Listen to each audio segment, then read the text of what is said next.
Yo, what is good YouTube? I am Richie Kim, and today I'm going to be bringing you all the performance review on the brand new Nike Lebron 17. Before we get started, if you all enjoy sneaker content just like this, do me a favor and hit that subscribe button down below. But anyways, let's get right into it. As always, starting off with the traction, the Lebron 17 features a kind of like wavy herringbone-ish traction pattern.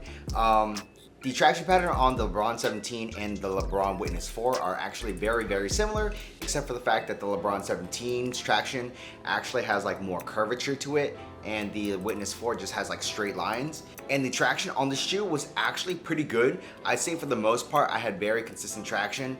On clean courts, you guys are gonna have no problems, but if you're playing on your dustier courts, you will notice that the traction does pick up a little bit of dust, so you will have to wipe to maintain that good traction. Also, depending on how dusty your court actually is, if there's like really big clumps of dust on your shoe, you're gonna actually have to like pick it off, because those pieces of dust are actually a little bit irritating to get off. But you know, if it's just the small pieces of dust that accumulate on the outsole, just a quick wipe and you guys should be good to go. Like I was saying, if you guys are playing on those dusty courts and you do not wipe consistently, then you may experience a few slip-ups here and there. But like I said, just do a quick wipe and you guys are gonna be good to go. Overall, I'd say I was really happy with the traction, and this is the translucent rubber outsole. I'm only going to assume that the traction is better on solid rubber outsoles. So moving on to the cushion, the Nike Lebron 17 features a very like cushion oriented setup. It's a full length Max Air or Air Max unit in the back. It's like a 270 unit, and up in the front you do have like these two little pods of zoom. If impact protection is the thing that you want, this has definitely got you covered. Like, this thing has so much cushion, it's really crazy, and it feels really nice actually. Even though I'm not a big player or anything, but the cushion setup still felt extremely nice. What you're gonna get out of this is a lot of impact protection. In the heel, you do have this Air Max unit, and compared to like the Lifestyle 270, it's definitely a little bit more firm. I think they put more air in this one because this unit features a 25 PSI air unit, whereas in the 270, I don't know what it is, but you get a lot of compression out of it. You do get compression in this, but it's very stable and balanced, so they did a really good job with the air unit in here. As far as the cushion in the forefoot, you do have those two zoom pods, and they feel really nice. And you know, the transition from heel to toe in this shoe actually feels really nice too. You don't feel like any clunkiness or anything like that. It's really smooth. So they did a really good job of combining those two cushion technologies in this shoe. Obviously, because this is a, you know, very cushiony setup, you are gonna lose court feel and responsiveness. Like, these things ride very high off the ground. So if court feel is something that you really want and the responsiveness that goes along with it, you're definitely not gonna get that in the shoe, but it's still a very nice cushion setup. So moving on to the materials on the shoe are extremely nice. It is Flyknit or Battle Knit, or you know, some version of that type of knit, and it feels really nice on foot. Very premium.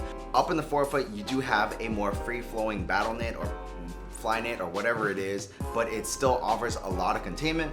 And then as you move towards the middle and the back of the shoe, you start to get these like little pieces of knit posit is what they call it. And to me, it just seems like it's like Battle Knit or whatever, and they just like heat mold the TPU around it or something like that.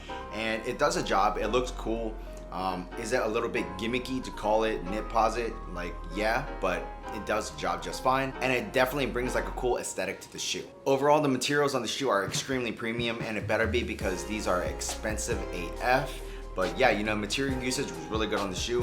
One thing I do want to say about the materials is that this tongue portion is going to be different on pretty much like every LeBron colorway that I've seen so far. So on this particular colorway, this tongue is made out of like this leather underneath, but over top of it is like this plasticky overlay, and it's holographic on this one. And the lacing system is actually supposed to run underneath this, because this whole thing is like, you can lift it up and the laces are supposed to go underneath. But I decided to not take that approach because it was just a pain in the ass, I'm just gonna be honest, to lace my shoes or unlace my shoes when I needed to, you know, just put these on for a quick run.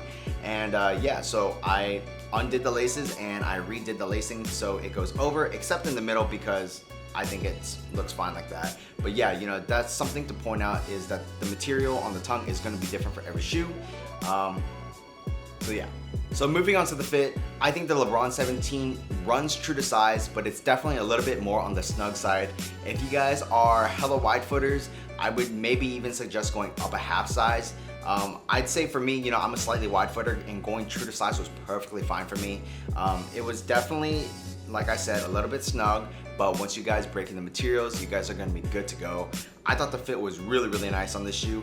There is just a tad bit of dead space up in the toe box area, but it's very, very minimal, and you don't even recognize it because the materials are just so damn nice on the shoe. The overall fit of the shoe is a half booty fit, and that combined with like the lacing system and the wide flat laces that they included on the shoe really do make for a nice fit. It's not one-to-one, like I said, because of that little bit of dead space up in the toe box area, but overall the fit was really, really nice. So moving on to the support, I thought the support in the shoe was awesome. I didn't have any issues whatsoever. No heel slippage, no side-to-side movement on the footbed.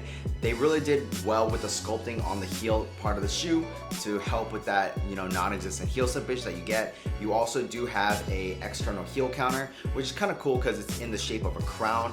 And also another thing is like this top portion where your ankle collar is also forms a crown, but this top portion is just like really, really thin Flyknit. I think it's just there for aesthetic purposes, but yeah, the support in the heel was awesome. And like I said, up in the forefoot, you don't have any side-to-side movement on the footbed, at least I didn't.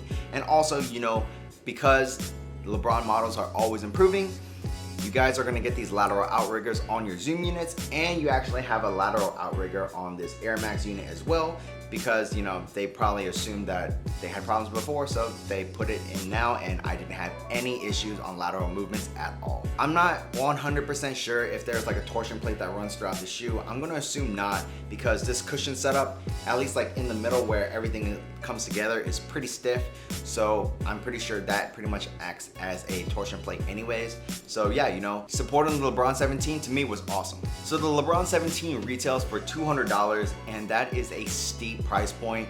It's an awesome shoe, don't get me wrong. Like, if you guys want the best cushion setup out, I think this is it. This has got you no matter what. Like, the impact protection on this cushion setup is freaking amazing. They did a really good job of implementing the Air unit and the Zoom unit in the shoe. No clunkiness at all. Very, very smooth transitions from heel to toe. So yeah, if you guys want awesome cushion, the LeBron 17 definitely has you covered, and I would recommend you guys pick up a pair. If you guys aren't looking specifically for that impact protection, you guys want like, a good all-around shoe, I'd say go with something else, because $200 is just way too much for that type of shoe. But yeah, so overall, would I recommend these? If you guys have the money to blow, go for it. This is an awesome performer. But if you guys are balling on a budget and you guys don't want to specifically target impact protection, then you guys could definitely go with something that's cheaper and also still have a great performer. That's pretty much it for this performance review. If you all like this video, do me a favor and hit that subscribe button down below, and also smash that thumbs up button for me, as it really does help me out.